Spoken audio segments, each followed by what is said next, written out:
Genesis chapter 18. The Lord appeared to Abraham near the great trees of Mamre, while he was sitting at the entrance to his tent in the heat of the day. Abraham looked up and saw 3 men standing nearby. When he saw them, he hurried from the entrance to his tent to meet them and bow low to the ground.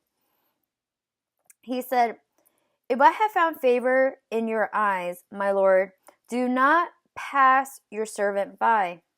Let a little water be brought, and then you may all wash your feet and rest under this tree.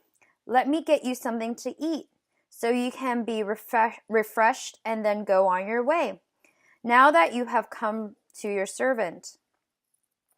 "Very well," they answered. "Do as you say." So Abraham hurried into the tent to Sarah. "Quick," he said, "get 3 seahs of the finest flour and knead it and bake some bread." Then he ran to the herd and selected a choice, tender calf and gave it to a servant, who hurried to prepare it. He then brought some curds and milk and the calf that had been prepared and set these before them. While they ate, he stood near them under a tree. "Where is your wife Sarah?" they asked him. "There, in the tent," he said. Then one of them said, "I will surely return to you about this time next year, and Sarah, your wife, will have a son." Now Sarah was listening at the entrance to the tent, which was behind him. Abraham and Sarah were already very old, and Sarah was past the age of childbearing. So Sarah laughed to herself as she thought, "After I am worn out and my Lord is old, will I now have this pleasure?" Then the Lord said to Abraham, "Why does Sarah laugh and say, 'Will I have a child now that I am old?' Is anything too hard for the Lord? I will return to you at the appointed time next year, and Sarah will have a son." Sarah was afraid, so she lied and said, "I did not laugh." But he said, "Yes, you did laugh." When the men got up to leave, they looked down toward Sodom, and Abraham walked along with them to see them on their way. Then the Lord said, "Shall I hide from Abraham what I am about to do? Abraham will surely become a great and powerful nation, and all nations on earth will be blessed through him. For I have chosen him so that he will direct his children and his household after him to keep the way of the Lord by doing what is right and just, so that the Lord will bring about for Abraham what he has promised him."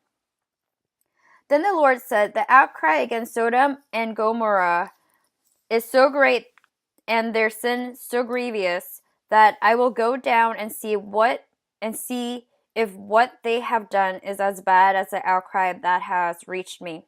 If not, I will know." The men turned away and went toward Sodom. But Abraham remained standing before the Lord. Then Abraham approached him and said, "Will you sweep away the righteous with the wicked? What if there are 50 righteous people in the city? Will you really sweep it away and not spare the place for the sake of the 50 righteous people in it?